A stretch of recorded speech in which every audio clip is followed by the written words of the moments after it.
If you're starting to notice more signs and symbols and synchronicities, I think it's pronounced synchronicities, but I don't actually know. Doesn't matter. But if you're starting to notice more of those and you're like, okay, now what do I do? Here's a couple of things that I would recommend. So if you're starting to see angel numbers or repeating numbers, or you're just now realizing that you've had repeating numbers showing up in your life for a long, long time, start to look on Google and see what the messages are.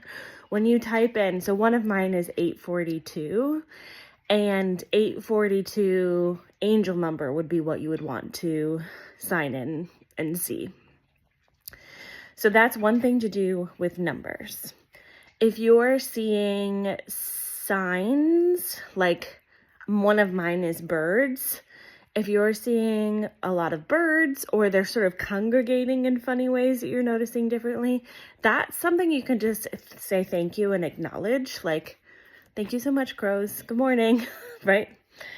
Now, the next step of, especially if it's animals that you're seeing pretty often, like there's one cat that always comes around. The other thing you can do after saying, like acknowledging it, is just taking a few moments to take a few deep breaths and literally ask, is there a message that you're here to deliver? And see what comes into your brain.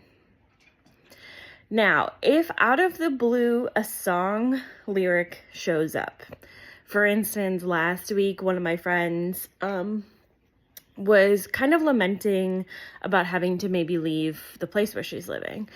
And the song, Fly Like an Eagle, showed up in my head. Now, what's the next step I think is pretty important with song lyrics is that you want to go and read the song lyrics, because you might think you know what that song's about, and then when you go and read it, you're going to find out it might be a little different than what I thought it was. So those are three things. If you're starting to notice them, that you just want to acknowledge them and then do a little extra step just to see what's the meaning, what am I supposed to take from this. Sometimes they are just there just as a reminder that they're around, right? So what are your signs and symbols that you get?